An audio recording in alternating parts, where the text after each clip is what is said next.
Solid na raw ang majority block ng Senado matapos ang mga pinagdaanan nitong insidente sa nakalipas na linggo.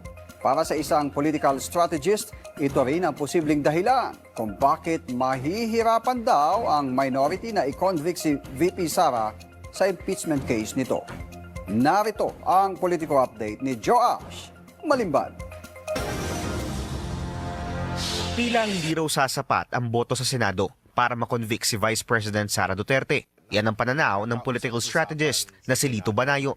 Sa isang panayam nito sa Billionaire News Channel, sinabi ni Banayo na hindi raw maipagkakaila na nasa current majority ang Duterte-allied senators. At kahit na una nang sinabi ng mga senador na magiging neutral sila sa magiging paglilitis, mahihirapan pa rin daw ang minorya na kumbinsihin ang ilang miyembro ng majority bloc na sumali sa kanila.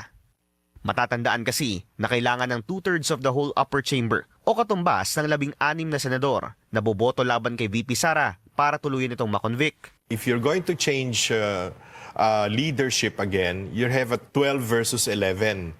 No, so wala pa rin 12 is one higher than 11 because you need 13 votes, no.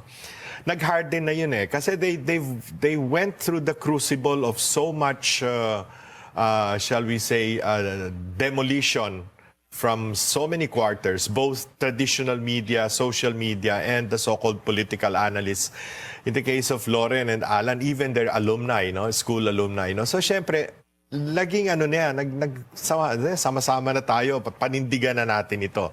Sa kabila ng mga kontrobersya, masaya raw si Banayo na si Senator Alan Peter Cayetano ang humaliling Senate President kay Senator Tito Soto. Pagdating daw kasi sa impeachment trial, mahalagaan niya na abogado ang magsisilbing tagapagpadaloy ng paglilitis.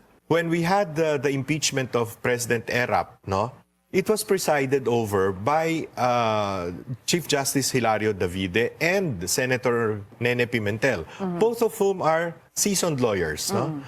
In the case of the one of against Corona, and you were there, no, it was presided over by a real legal luminary, no, which was Juan Ponce Enrile. So may order talaga yung proceedings, no, yung procedure. In the case of Senator Tito Soto, how is that going to happen? Will he keep reading? Will he keep consulting Kiko Pangilinan, who's the only other lawyer in the minority in their bloc? Para kay Banayo, nag-solidify na ang kasalukuyang majority matapos sa mga nangyaring insidente sa Senado. Sa kabila nito, patuloy pa rin ang mga umuugong na usapin na posibleng mapalitan si SP Cayetano nang umano'y isang compromise candidate, lalo na't 2 senador lang daw ang pagkakaiba ng bilang sa kasalukuyang majority at minority blocks. Para sa Politico Nightly, Joash Malimban.